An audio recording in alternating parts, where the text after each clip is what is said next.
Mendengar nama Nyi Roro Kidul tentu tidak asing di telinga, khususnya bagi warga Yogyakarta dan sekitarnya, juga bagi para pelaku spiritual maupun orang biasa.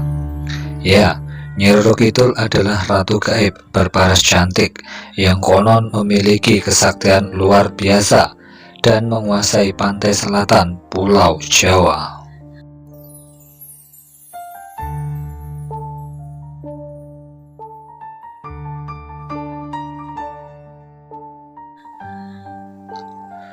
Keberadaan Nyi Roro Kidul masih menjadi perbincangan yang menarik hingga saat ini. Banyak versi yang menerangkan tentang jati diri Ratu Gaib yang identik dengan warna hijau tersebut. Ada yang mengatakan jika Nyi Roro Kidul merupakan keturunan Raja Airlangga dari Kahuripan hingga Raja Kediri Prabu Jayabaya. Namun yang paling santer adalah cerita tentang Nyi Roro Kidul, putri dari Raja Pajajaran Prabu Siliwangi. Lalu siapakah sebenarnya Nyi Roro Kidul? Konon Nyi Roro Kidul adalah putri dari Raja Pajajaran Prabu Siliwangi yang bernama Putri Kadita, yang memiliki paras cantik jelita dan mewarisi sifat sang ayah yang bijaksana. Prabu Siliwangi sangat menyayangi Putri Kadita, dan saat Putri Kadita beranjak dewasa, ia menjadi pewaris tunggal kerajaan Pajajaran. Namun keputusan Prabu Siliwangi ditentang oleh anak maupun selir lainnya, hingga pada suatu hari para selir dan anak-anak Prabu Siliwangi berkumpul dan menyusun rencana untuk menyingkirkan Putri Kadita dari istana Pajajaran. Seorang penyihir sakti ilmu hitam pun dilibatkan untuk mengeluarkan Putri Kadita dari Pajajaran. Akibat sihir tersebut, Putri Kadita menderita kusta dan borok yang mengeluarkan bau busuk. Prabu Siliwangi merasa sedih dengan sakit yang derita anak kesayangannya.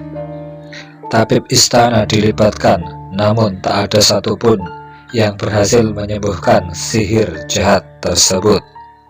Suatu hari, para selir dan anak-anak mereka datang menemui dan menghasut Prabu Siliwangi. Mereka mengatakan jika penyakit Putri Kadita berbahaya dan bisa menular kepada sang raja.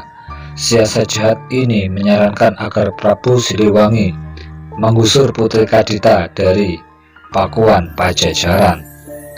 Awalnya Prabu Siliwangi menolak, namun dengan berbagai pertimbangan akhirnya ia menyetujuinya. Tanpa sepengetahuan, ternyata Putri Kadita mendengar pembicaraan tersebut. Ia sangat sedih dan kecewa hingga akhirnya melarikan diri dari istana. Berhari-hari ia berjalan menjauh dari istana hingga sampailah di pesisir pantai selatan Jawa. Saat lelah menghampiri, Putri Kadita memutuskan untuk tidur di atas batu karang. Dan di tengah lelapnya ia bermimpi mendengar sebuah suara gaib yang menyuruhnya menceburkan diri ke laut agar penyakitnya dapat sembuh. Putri Kadita yang terkejut dengan itu akhirnya terbangun. Ia meyakini suara gaib itu merupakan wangsit yang harus dilaksanakan demi kesembuhan dirinya. Tanpa ragu, ia menuju menerjang ombak pantai selatan. Seketika, borok di kulitnya hilang. Kesembuhan Putri Kadita tidak membuatnya kembali ke Pakuan Pajajaran. Ia lebih memilih tetap tinggal dan menetap di pantai selatan Pulau Jawa.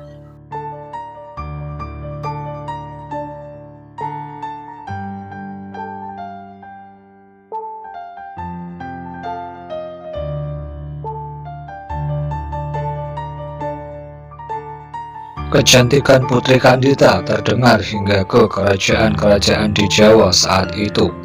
Banyak pangeran ingin mempersunting Putri Kadita, namun gadis cantik ini tak satu pun tertarik pada mereka. Putri Kadita selalu memberikan syarat yang berat untuk dapat mempersuntingnya, yakni para pangeran harus dapat adu kesaktian di atas gelombang pantai Laut Selatan. Ternyata dari sekian banyak lelaki, tak satu pun bisa mengalahkan kesaktian Putri Kandita.